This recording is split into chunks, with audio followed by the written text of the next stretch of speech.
അരിരാം ഇന്ന് ഇന്റർനെറ്റിൽ ഏറ്റവും ട്രെൻഡിംഗ് ആയി നിൽക്കുന്ന ഒരു വാക്ക്. ട്രെൻഡിംഗ് ആയത് മറ്റൊന്നും കൊണ്ടല്ല, ഇടവേളയ്ക്ക് ശേഷം തിരിച്ചെത്തുന്ന BTSന്റെ കംബാക്ക് ആൽബത്തിന്റെ പേരാണ് അരിരാം. ഇത്രയും സ്പെഷ്യലായ ആൽബത്തിന് ആ പേര് നൽകാൻ ഒരു കാരണമുണ്ട്. BTSന്റെ ഏറ്റവും പേഴ്സണലായ ആൽബം എന്ന ആമുഖത്തോടെ എത്തുന്ന അരിരാങ്ങിന് അല്ലെങ്കിൽ ആ വാക്കിന് ഒരു ചരിത്രമുണ്ട്. 19-ാം നൂറ്റാണ്ടിൽ കുറച്ച് കൊറിയൻ യുവാക്കൾ ആരംഭിച്ച കഥ BTS അവരുടെ കഥയായി തിരുത്തി എഴുതിയ ചരിത്രം നോക്കാം.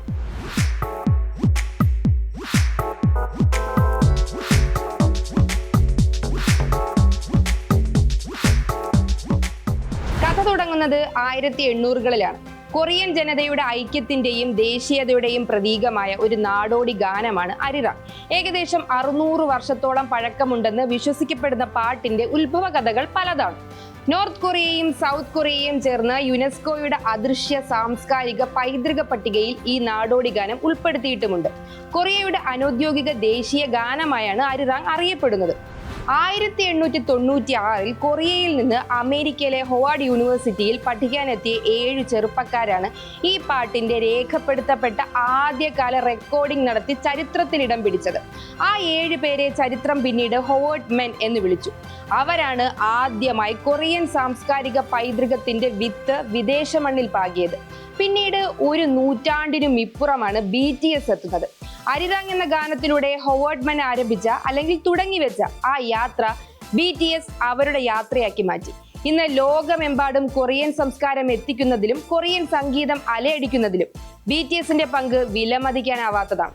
അതുകൊണ്ടാണ് നിർബന്ധിത സൈനിക സേവനം കഴിഞ്ഞ് 3 വർഷത്തെ ഇടവേളയ്ക്ക് ശേഷം ലോകത്തിലെ ഏറ്റവും വലിയ ബോയ് ബാൻഡ് തിരിച്ചെത്തുമ്പോൾ അരിരാം എന്ന വാക്ക് തന്നെ അവർ ആൽബത്തിനായി തിരഞ്ഞെടുത്തത്. കഴിഞ്ഞ ദിവസം റിലീസായ ആൽബത്തിന്റെ ടീസറിലും ഹോവാർഡ് മെന്നിൽ നിന്ന് BTSലേക്കുള്ള നാൾ വഴി അവർ വ്യക്തമാക്കുന്നുണ്ട്.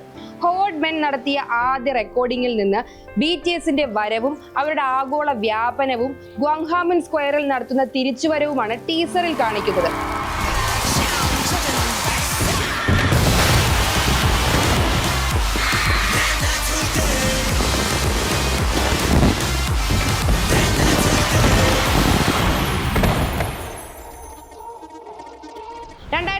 ഒരു ചെറിയ K-pop ബാൻഡായി തുടങ്ങിയ BTS ഇന്ന് ഗ്ലോബൽ ഐക്കണാണ്. 3 വർഷത്തെ ബ്രേക്കിനിടയിലും ലോകമെമ്പാടുമുള്ള ആരാധകർ അവരുടെ തിരിച്ചുവരവിന് വേണ്ടി കാത്തിരുന്നു. മാർച്ച് 20-ന് അരിരാങ്ങുമായി BTS എത്തും. മാർച്ച് 21-ന് ആദ്യത്തെ ലൈവ് ഗ്രൂപ്പ് പെർഫോമൻസ് സോളിൽ നടത്തും. പുറത്തുവിട്ട ഷെഡ്യൂൾ പ്രകാരം പിന്നീട് 1 വർഷം നീണ്ടു നിൽക്കുന്ന വേൾഡ് ടൂർ ആരംഭിക്കും.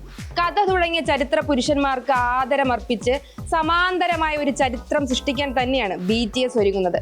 ചരിത്രത്തിന്റെ ഭാഗമാകാൻ ആർമിയും.